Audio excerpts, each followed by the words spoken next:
আসসালামু আলাইকুম। প্রিয় দর্শক, অন্য মঞ্চের আলাপচারিতায় আপনাদের সকলকে আমন্ত্রণ জানাচ্ছি। আমাদের সঙ্গে আজকে উপস্থিত আছেন আসসালামু আলাইকুম রহমতুল্লাহি ওবরকাতুহু। সম্মানিত দর্শক, 2025 সনের 25শে ডিসেম্বর, সেদিন বাংলাদেশে কি ঘটতে যাচ্ছে? রাজনীতির সুনামি, রাজনীতির কাল বৈশাখ, নাকি রাজনীতির মধু চন্দ্রিমা?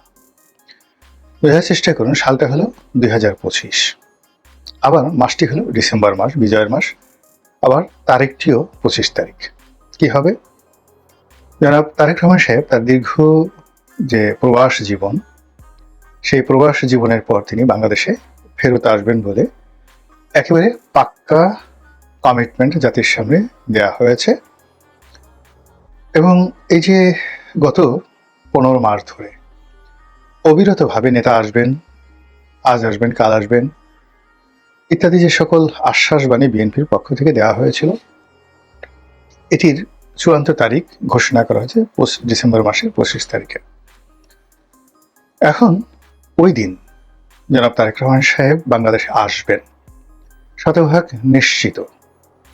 আর যদি ওই দিন তিনি না আসেন, তাহলে শতভাগ নিশ্চিত তিনি আর কোনোদিনই বাংলাদেশে আসতে পারবেন না। এরকম কথাবার্তা যারা বলার চেষ্টা করছেন, সেটার রাজনৈতিক রসায়ন নিয়ে আলোচনা করব। অনেকে প্রশ্ন করছেন যে তিনি এই মুহূর্তে বাংলাদেশে কেন আসছেন। তিনি কি নির্বাচনকে উপলক্ষ করে এই দেশ এবং জাতির প্রতি তার যে দায়িত্ব এবং কর্তব্য, এবং তার দলের প্রতি তার যে দায়িত্ব কর্তব্য, সেগুলো পালন করার জন্য আসছেন? আর সেক্ষেত্রে প্রশ্ন থেকে যায় যে যদি শিডিউলটি পরিবর্তিত হয়ে যায়, কোনো কারণে শিডিউলটি বাতিল হয়, কিংবা এই 25 তারিখের আগে এমন যদি পরিস্থিতি তৈরি হয়ে যায় যে নির্বাচন পিছিয়ে যাবে অনির্দিষ্টকালের জন্য, তাহলে তিনি কি আসবেন? এটা হলো একটা প্রশ্ন। দ্বিতীয় প্রশ্ন হলো যে না, তিনি রাজনীতির জন্য আসছেন না, তিনি মূলত তার গর্ভধারিণী মা, তাকে দেখার জন্য আসছেন। তিনি মুমূর্ষু, হয়তো জরুরি কোনো সিদ্ধান্ত দেওয়ার প্রয়োজন। এটা বলার অপেক্ষা রাখেন, আর বলা উচিত নয়। আপনারা সবাই জানেন, যখন হাসপাতালে কোনো একজন রোগী খুব মুমূর্ষু অবস্থায় থাকেন, তখন এমন কতগুলো পর্যায়ে এসে যায়, তার ব্যাপারে চূড়ান্ত সিদ্ধান্ত নেওয়ার জন্য পরিবারের যিনি কর্তা, তার কর্তব্য থাকে। তো জনাব তারেক রহমান সাহেব যদি সেই কর্তব্য পালন করতে আসেন, তাহলে সবার প্রশ্ন যে কেন 25 তারিখ? যদি তার মায়ের জন্য আসেন, তাহলে কেন আজকে আসলেন না? এই প্রশ্ন অনেকে করার চেষ্টা করছেন। তো আমরা তার ব্যক্তিগত যে বিষয়গুলো রয়েছে, অর্থাৎ তিনি তার মায়ের জন্য আসবেন আসবেন না, এই বিষয়গুলো এখানে ড্রপ করে এই পর্যন্তই। আমরা শুধুমাত্র রাজনীতির যে প্রেক্ষাপট পরিস্থিতি, তিনি এলে কি পরিবর্তন হবে সেটা নিয়ে আলোচনা করছি। প্রথমত আমি আমার ব্যক্তিগত যে অভিমত, সে অভিমত হলো এই সময়টি তারেক রহমান সাহেবের জন্য দেশে ফেরা সর্বোচ্চ ঝুঁকিপূর্ণ। কিন্তু নেতার দায়িত্ব হলো ঝুঁকি নেওয়া, শতভাগ ঝুঁকি নেওয়া। যারা সেই ঝুঁকি নিতে পেরেছেন, তারাই জীবনে সফল হয়েছেন। যদি তারেক রহমান সাহেব এই সময়টিতে বাংলাদেশে আসেন এবং মাত্র 15টা দিন শক্ত হাতে তিনি তার দলকে পরিচালনা করতে পারেন, নির্বাচন পরিচালনা করতে পারেন, নিজে প্রার্থী হতে পারেন, এবং অন্যান্য যারা তার দলের প্রার্থী, তাদেরকে তিনি উৎসাহিত করতে পারেন, নিয়ন্ত্রণ করতে পারেন, বিদ্রোহ যারা করবে তাদেরকে শাস্তি দিতে পারেন, তাহলে যেদিন তিনি বাংলাদেশে পা দেবেন, সেই দিন থেকে পরবর্তী 15 দিন তিনি একেবারে অঘোষিত প্রধানমন্ত্রী থাকবেন। তাকে কেন্দ্র করেই সকল রাজনৈতিক কর্মকাণ্ড পরিচালিত হবে, এবং রাজনীতির ভাগ্য আকাশে তার অবস্থান হবে জাস্ট লাইক একেবারে ফুল মুন, পূর্ণিমার ভরা চাঁদের মতো। তাদের সেই যে চাঁদের সেই যে প্রভা বা কিরণ, সেই কিরণে জামাতের আমির বা এনসিপির কোনো নেতা বা ডক্টর মোহাম্মদ ইউনূস এবং তার যারা উপদেষ্টা মণ্ডলী, কারোর কোনো প্রতিচ্ছবি থাকবে না। চারিদিকে শুধু তারেক রহমান সাহেবের প্রতিশ্রুতি থাকবে, যদি তিনি সফল হন। আর যদি তিনি সফল না হন সেটি নিয়ে আলোচনা করব, কিন্তু তার আগে আরেকটু বলে নেই যে তার এই সময় তার আগমনকে সফল করার জন্য কি কি করতে হবে।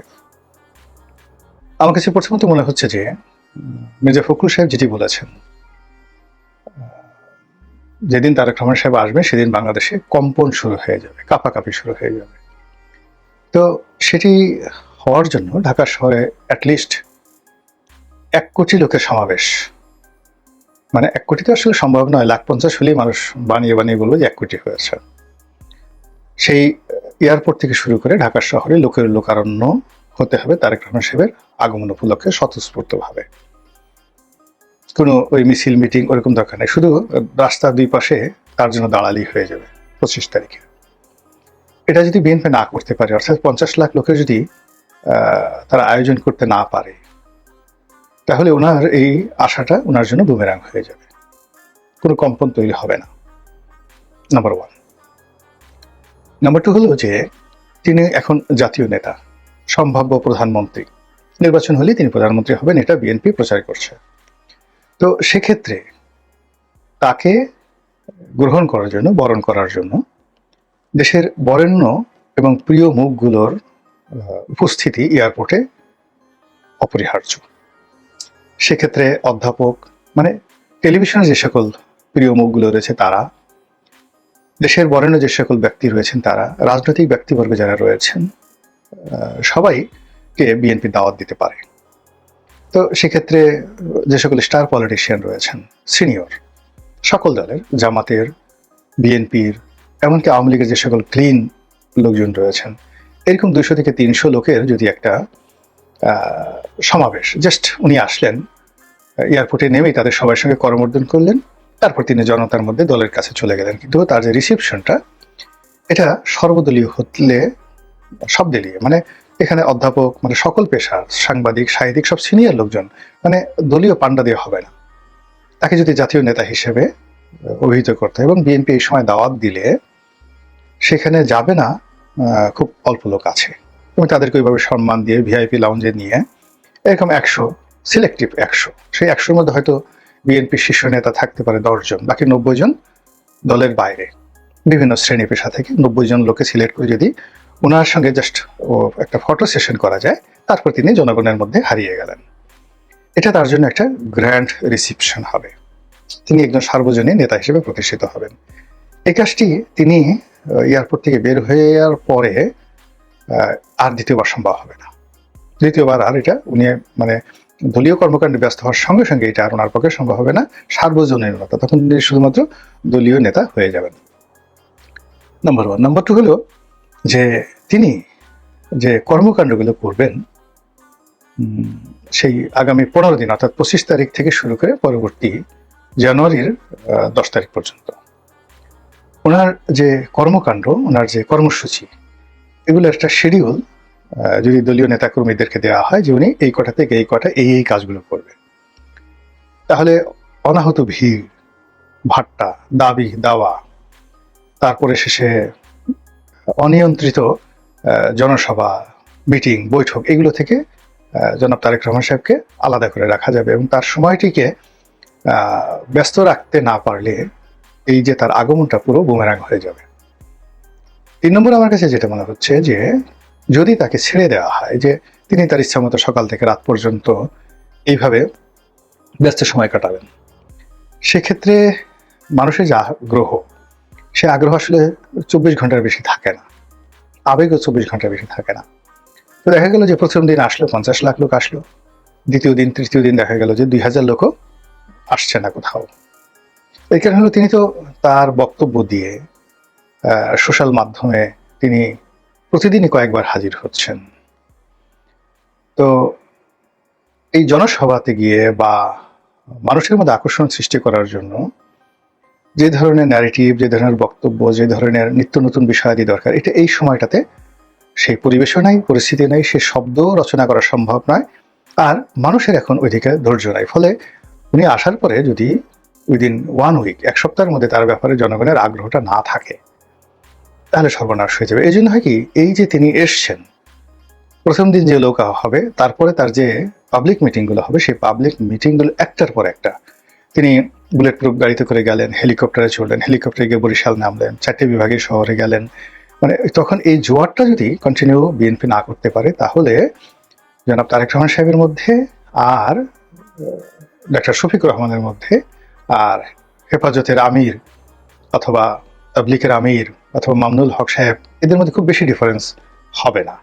এটাকে দলের যারা শীর্ষ নেতৃবৃন্দ রয়েছেন তাদেরকে এই প্রস্তুতিটা নিতে হবে। আরেকটা জিনিস আমার কাছে খুব ভয় লাগছে, সেটা হলো বিভাগীয় যে বৈঠকগুলো হবে, সেই বৈঠকে প্রার্থী, কমিটি, এই বিষয়গুলো নিয়ে প্রচন্ড রকম দ্বন্দ্ব এবং সংঘাত হবে। তো সেক্ষেত্রে মঞ্চে উঠা নিয়ে, মঞ্চের সিট নিয়ে প্রচন্ড মারামারি সব জায়গাতে হয়, চেয়ার ছোড়াছুড়ি হয়। এই জন্য মঞ্চ রক্ষা করা, মঞ্চে কারা বসবে, কারা বক্তব্য দিবে, আমার কাছে মনে হচ্ছে যে তারেক রহমান সাহেবের যে বৈঠকগুলো হবে, নির্বাচনী বৈঠক, সেই ক্ষেত্রে ওখানে প্রার্থীদেরকে ইনক্লুড না করাটাই বেটার। প্রার্থীরা আসারই দরকার নেই, প্রার্থীরা যার যার এলাকায় কাজ করতে থাকবে, কেবলমাত্র ভোটার আসবে, সাধারণ আসবে, যাদের চেয়ার মঞ্চ কোনো কিছু দরকার হবে না। ওনার যারা সফর সঙ্গী 4-5 জন যারা ভালো বক্তব্য দেন, সেই বিভিন্ন সংগঠনের প্রেসিডেন্ট, সেক্রেটারি সব মিলিয়ে 6-7 জন তারা বক্তব্য দিলেন এবং সেখান থেকে চলে আসলেন। প্রার্থীরা তার নির্বাচনী এলাকায় থাকবেন। প্রার্থীরা যদি একত্র হতে যায়, প্রার্থীরা মানে ওখানে আসলেই দেখা গেলো যারা মনোনয়ন পেয়েছেন আর যারা পাননি তাদের মধ্যে ওখানে মারামারি কনফার্ম হবেই, প্রত্যেকটা জনসমাবেশে মারামারি হবে।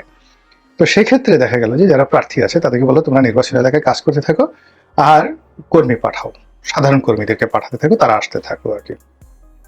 এইভাবে অন্তত 15 দিন তাকে যদি জমিয়ে না রাখা যায়, তাহলে it will be very tough এই ইলেকশন টাইমটা তার পক্ষে রাখা বা বিএনপির পক্ষে রাখা। আর এখন ঝুঁকিগুলো বলি, অন্যান্য নেতিবাচক, যে এই যে মানুষকে বলা হলো 25 তারিখে তিনি আসবেন, এটা সে গত 15 মাসের প্রতিশ্রুতির চূড়ান্ত রূপ। আর বিএনপি দীর্ঘদিন যাবৎ বলছেন যে তারেক রহমান সাহেব আসবেন, আসলে এটা হবে, ওটা হবে, সেটার একটা কাঙ্ক্ষিত স্বপ্ন। এখন যদি ইন কেস কোনো পরিস্থিতিতে এই ওনার যে আগমনটি এটি ব্যাহত হয়, এরপর উনি না আসেন, তাহলে এই যে বিএনপির যে উদ্দীপনা, উৎসাহ, ঐক্যবদ্ধতা, ভাবগাম্ভীর্যতা সবকিছু কিন্তু নষ্ট হয়ে যাবে, মারাত্মকভাবে নষ্ট হয়ে যাবে। এগুলো এক। 2 নম্বর হলো যে তিনি আগে যে কথাগুলো বলেছেন যে কারণে তিনি আসতে পারছেন না, তার যে ফেসবুকের স্ট্যাটাসটি, ওটা বেমালুম ভুলে যেতে হবে। বেমালুম ভুলে যেতে হবে এই বিষয়ে কোনো কথাবার্তা, তার কি অসুবিধা ছিল এতদিন, তিনি ওখানে কি স্ট্যাটাসে ছিলেন, তারপর কি স্ট্যাটাসে এলেন, হঠাৎ করে তার এত সমস্যা ছিল আসতে পারেনি, এখন হঠাৎ করে সমস্যাগুলো কিভাবে চলে গেল, এগুলো নিয়ে নানা রকম কনসেপশন, মিসকনসেপশন, ইনফরমেশন, ডিসইনফরমেশন, নানা রকম প্রশ্ন, কানা ঘোষা, এগুলো চলতে থাকবে, প্রতিপক্ষ প্রভাব করতে থাকবে। কিন্তু কোনো অবস্থাতে এগুলো নিয়ে শরীর দুলানো যাবে না, কোনো অবস্থাতে এগুলো নিয়ে সাড়া দেওয়া যাবে না। একেবারে ওনাকে যতটা সম্ভব প্রেস এবং মিডিয়া থেকে অ্যাবসলিউটলি দূরে রাখতে হবে।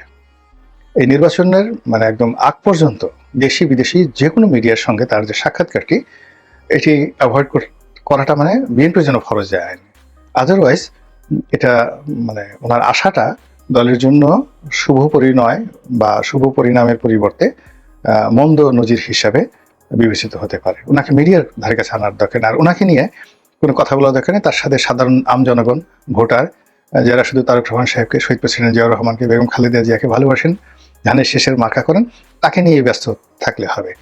সেই ওনার জন্য আরও সবচেয়ে গুরুত্বপূর্ণ বিষয় হলো দলের কোনো বিরোধ এই মুহূর্তে নিষ্পত্তি করার কোনো চেষ্টা, মানে উনি যেভাবে ওখান থেকে ডিসিশন দিতেন, এখানেও তিনি একটার পর একটা ডিসিশন দিতে পারবেন। কিন্তু যদি ফেস টু ফেস কথা বলে দুটো পক্ষকে বিরোধ নিষ্পত্তি করার চেষ্টা করেন, কিংবা এখানে যদি তিনি শরিক দলদের সাথে এই মুহূর্তে বৈঠক করার চেষ্টা করেন, ঝামেলা লেগে যাবে। সেটা ওনার শরিক দল, সেটা পার্থ হোক, নুরু হোক, ববি হাজ্জাজ হোক, জামাতের আমির হোক বা অন্য কোনো লোক হোক, আমার মনে হচ্ছে যে ইভেন ডক্টর মোহাম্মদ ইউনূসের সঙ্গে তার এই মুহূর্তে দেখা করাটা দরকার নেই। তিনি শুধুমাত্র তার যারা প্রেসিডিয়াম মেম্বার, তার যারা মানে মিনিমাম দলের যারা প্রেসিডিয়াম মেম্বার বা বিভাগীয় সাংগঠনিক সম্পাদক আছেন, এর নিচে এই ইলেকশনের আগ পর্যন্ত তার বৈঠক করাটা কোনো অবস্থাতেই উচিত হবে না। তিনি আকাশের চাঁদ হিসেবে আসছেন, আকাশের চাঁদ নিরাপদ দূরত্ব বজায় রাখতে হয়। কাছাকাছি গেলে সেই আকর্ষণটা থাকবে না, সেই ভয়ও থাকবে না এবং হিতে বিপরীত হয়ে যাবে। এবং বঙ্গবন্ধু কিন্তু একই ভুল করেছিলেন। তিনি দেশে আসার পরে রীতিমতো মানে সবকিছু যাকে বলা হয় ওপেন করে দিয়েছিলেন। Anybody can come, anything could say. এই অবস্থায় তিনি কিন্তু এক মাসও নিজের সেই কর্তৃত্ব জনপ্রিয়তা তিনি ধরে রাখতে পারেননি। একটার পর একটা বিভেদ বিসংবাদ শুরু হয়ে গিয়েছিল এবং এই যে ছাত্রলীগের যে বিভক্তি জাসদ, ওইটা কিন্তু প্রথমে 1 মাসের মধ্যেই কিন্তু এই ঘটনা ঘটেছিল। অন্যদিকে শেখ হাসিনা যখন এলেন 1981 সনে, শেখ হাসিনা আসার পরেই কিন্তু শহীদ প্রেসিডেন্ট জিয়ার হত্যাকাণ্ড ঘটেছিল এবং তার আশা নিয়ে যে আবেগ উচ্ছ্বাস ছিল সেটা রীতিমতো আতঙ্কে পরিণত হয়ে গিয়েছিল। অতীতে সেই ঘটনা থেকে শিক্ষা নিয়ে সেই যদি তারেক রহমান সাহেব এবং তার যারা উপদেষ্টা মণ্ডলী রয়েছেন, দলীয় নেতা কর্মী রয়েছেন, তারা যদি সত্যিকার অর্থে ধীর স্থিরভাবে কাজ করেন তাহলে রাজনীতিতে একটা কম্পন তৈরি হবে। আদারওয়াইজ সেটা কম্পন না হয় হয়তো ভূমিকম্প বা সুনামিতে রূপান্তরিত হতে পারে। মহান আল্লাহ আমাদের সবাইকে হেদায়েত দান করুন এবং হেফাজত করুন। আসসালামু আলাইকুম ওয়া রাহমাতুল্লাহি ওয়া বারাকাতুহু।